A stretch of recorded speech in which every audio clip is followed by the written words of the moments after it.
I'm a third-year student, and I'm majoring in government and international relations. And first, I want to say thank you all for being here. I cannot stress enough the importance of what it means to show up and in support of the people of Palestine. But before I begin, I want to share a poem that was shared to me by an exchange student that we had at Augustana University. Her name is Seema, and I can talk about Seema forever. She had a huge impact on my life, but she is a Palestinian from the West Bank.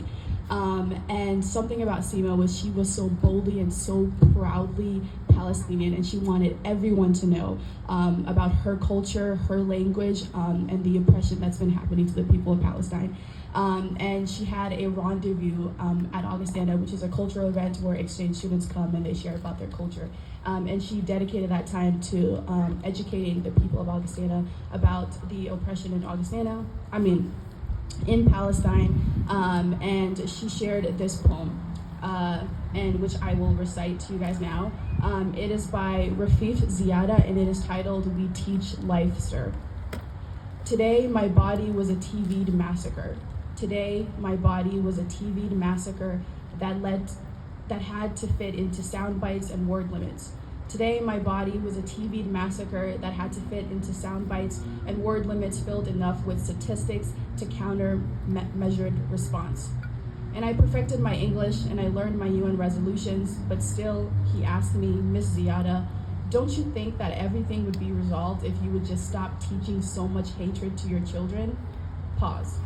I look inside of me for strength to be patient, but patience is not at the tip of my tongue as the bombs drop over Gaza. Patience has just escaped me. Pause, smile. We teach life, sir. Rafif, just remember to smile. Pause. We teach life, sir. We Palestinians teach life after they have occupied the last sky. We teach life after they have built their settlements and apartheid walls after the last skies. We teach life, sir.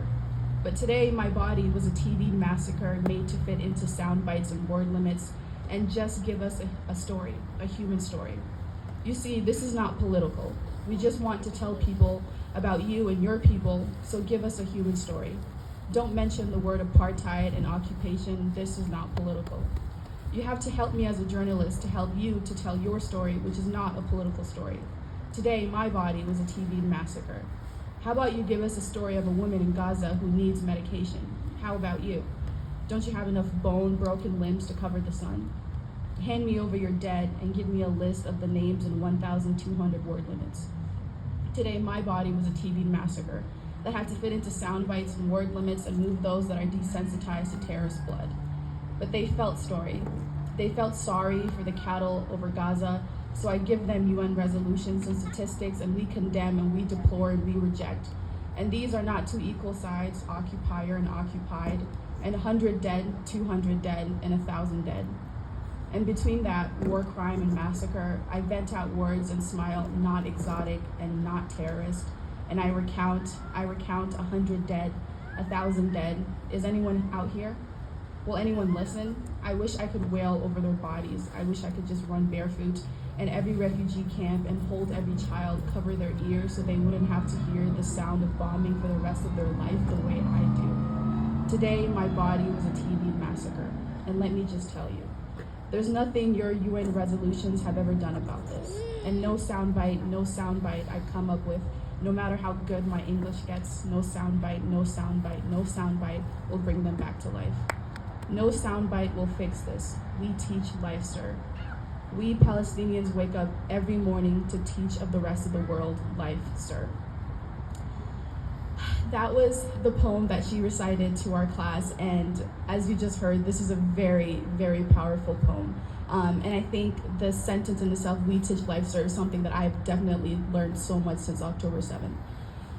The journalists, all of them whose names I cannot say right now, all the people, all the children that we've had to see their bodies on our TV screens, on our phones, every single body teaches us life, sir, and why we are here today, echoing their voices. And before I leave, I want to mention just specifically okay, well, I have to go back first. 2 weeks ago, I was at an event by the Obama Foundation. I had a chance to listen to Obama speak and da-da-da-da-da. And one of the things he said to my class was, social media is not activism. And when I heard him say that, I really pondered for a very long time, because just a couple minutes before he said that, he also told us about how without social media, he wouldn't have gotten elected. So I was a little confused trying to connect the dots. And then these past couple weeks, with everything that's happening in Palestine, I'm thinking about how many posts, how many stories, and how much space people have taken up on social media to teach about what's happening in Palestine, and how a lot of us wouldn't know what was happening if it wasn't for social media. So that is the last thing that I will leave with you, was how important it is to take up space, and how every post that you share, everything that you like, and every story you decide to share yourself is so important, because you're not gonna let the movement die. And as a youth, talking to the youth that I see out here, it is so important that we do not let the voices of the Palestinians die. And that's all I will say for today.